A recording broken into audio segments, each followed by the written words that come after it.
There was a lot of things I did like and a lot of things that I thought we could improve. First of all, we need to be better on third down, all around. I need to make better decisions. I need to put the ball on the money more. I need to avoid hands getting on it. Felt they got a little bit lucky a few times getting hands up, but you got to keep fighting through that. And I like that, we're continuing to get better, getting on the same page with receivers. Some of those routes were kind of reroutes and being on time, but I mean, it's just kind of how our offense is. Every week we should be a lot better, just chemistry and in the game, and seeing those guys like Ricky and Simi and Mitchell running the routes at the right depth and things like that. So a lot of good from it, but a lot we can improve on.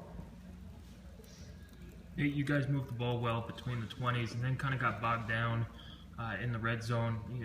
Three out of 5 trips were touchdowns, and the last 2 were field goals.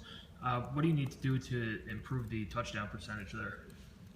Yeah, that was the biggest problem I thought from the game. Is we drove, I think, every drive, and then, like you said, bogged down a little bit past once we got to the red zone.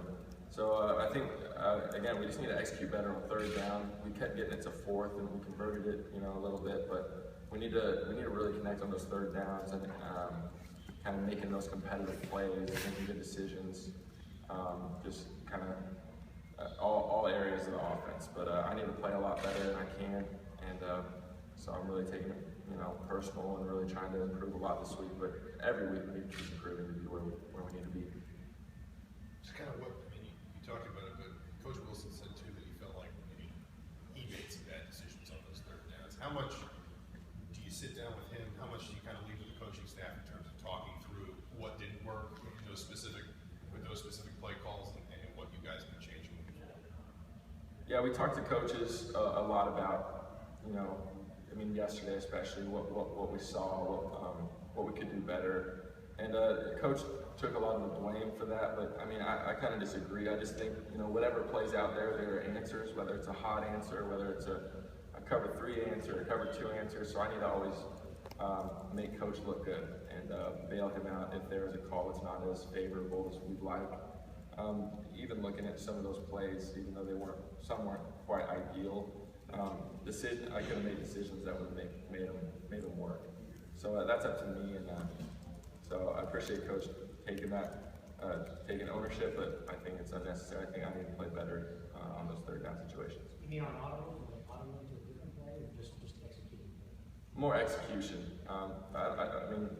Most of those plays were pretty good. Like I said, there's a lot of elements to a play. It's not just an inside zone handoff. There's bubbles, backside smoke, you name it. There's slants, go balls, whatever.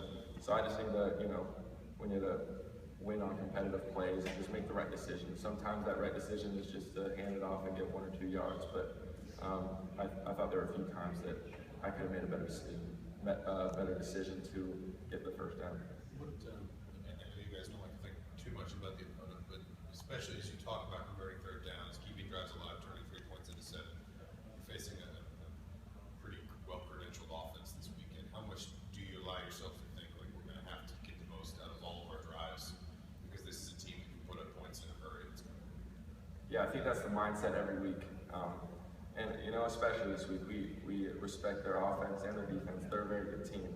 But every single week, we need to be able to play at a high level and execute. And that's the goal.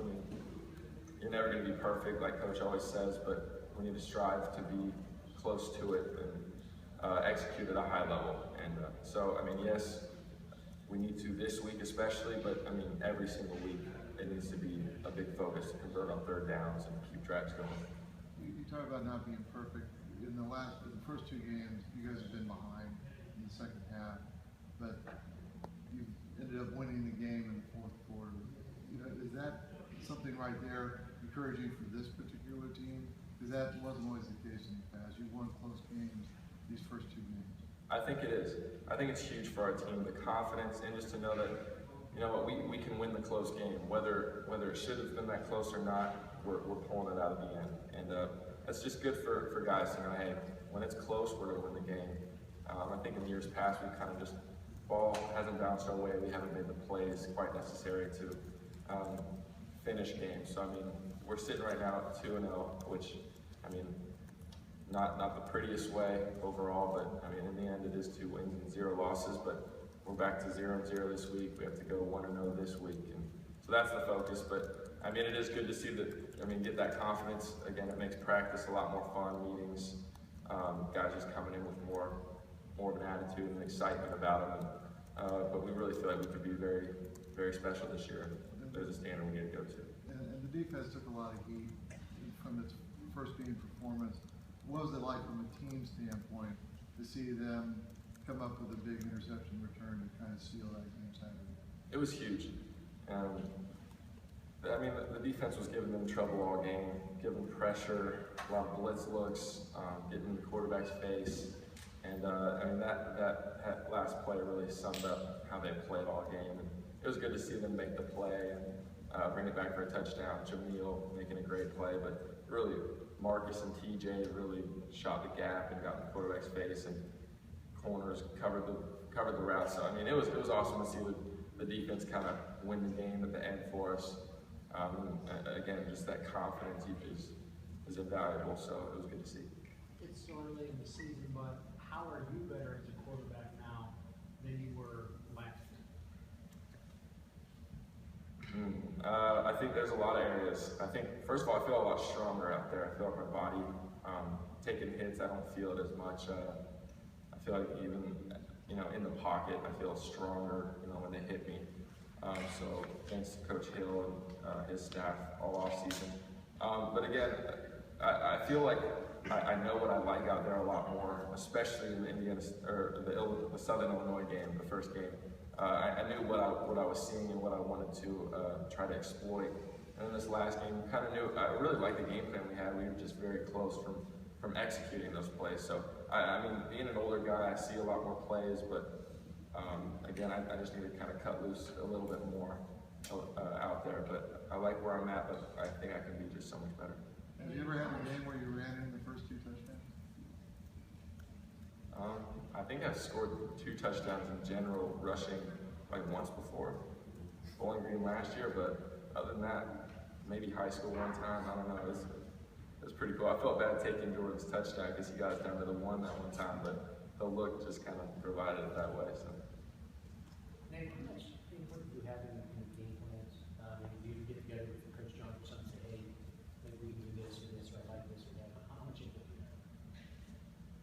A lot, and this year is a lot different than most years, especially with Coach Johns.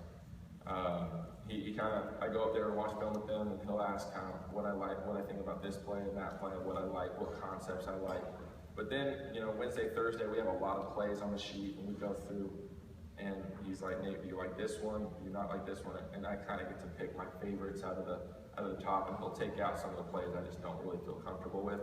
So just kind of having that communication makes me feel a lot better on game day out there, knowing, hey, there's a pool of plays he's going to call from, and I feel great about all of them. So, I mean, that's really been huge for me and giving my confidence a big boost. You seem to have a moment with Mitchell Page in the end zone after that touchdown, but you just talk about how far he has come and just what you felt on that particular play. Yeah, it was awesome. I just threw a little bubble screen and he did all the work. Well, Ricky really made the block that got him in. But, I mean, Mitchell's a great player, and he doesn't back down to anyone. He made a great catch on that cross-field throw I threw to him with the guy all over him. I mean, that kid's got some incredible hands also. But, I mean, he's a guy that's put in his time, really developed, taking every year to develop. It's really easy when you're not playing to just kind of relax and just, use your redshirt year, use your off year just to have fun in college. But he's worked every single year he's been here. So, I mean, I've always felt great about him, but, I mean, even more than ever, his routes are awesome. And, I mean, we need to continue to play better and connect better, but, I mean, where he's at right now, I'm very excited about. What did you think Jordan Howard? When did you start building that rapport with Mitchell? I mean, since he was first here, he always caught it well, and he was always willing to learn. So, I mean, I've always liked to throw to him, but especially this last spring ball. Really, last fall camp, I thought he did a really good job too, but this spring ball summer, it was just another level where we were just, we wouldn't even think about it. We'd be connecting every single time. So, yeah, he would continue. Again, he just continued to get better, and his confidence has grown. So I think also that touchdown was great just to give him more confidence too. Why do you think Jordan Howard's had such a good start? Because because he's a great player. He's an unbelievable player, but also our offensive line is the best in the Big Ten. I mean, all those guys across the board put big dents in the defense, and Jordan, if you just give him a one-on-one guy, he's going to run over him or make him miss. Unbelievable balance and just so knowledgeable of the game. But yeah, he's just getting started. He's going to be a special back. It's kind of a weird question, but you know, guys talked about how some things needed to change in blocking schemes for Jordan as opposed to Tevin, just because you're trying to open different kinds of holes for them. Where is that transition in your mind, and how much more can it grow in terms of that line being comfortable with what it needs to do to open holes for Jordan and Divine, as opposed to the kind of holes it was, you know, the kind of opportunities it was trying to create for Tevin? Well, Jordan's a lot more patient of a back than Tevin, and it's no knock to either of them. It's just different styles of play. Tevin was obviously a one cut, he was gone. But Jordan's, again, very patient. So, I mean, I don't really know the ins and outs of their blocking schemes and how they're trying to block differently. All I know is in the receiver room, they know that they need to block downfield to get those touchdowns, because the O-line's going to give them the first 5-10 yards, and the receivers got to get them the touchdowns. So, but I really think that, I mean, how they've been doing is great, but I really think we can take it to another level on all aspects of the team. But I think our O-line especially as well. People mentioned that Western Kentucky is similar schematically from an offensive point of view to Indiana. What about defensively? Is there a similarity there in terms of how they approach defense? So far in the first 2 games this year, they are a little bit similar, kind of an odd front. Last year they were totally different. So watching last year's film doesn't really do us much help right now. And we're kind of trying to decide what they're going to play us in, because Vanderbilt's offense is pretty different from Louisiana Tech. So, I mean, there's not 100% sure. We don't know 100% sure how they're going to play us, but I mean, they've improved a lot on defense, and I mean, they're a very good team. We're going to have to bring our A game to compete with them.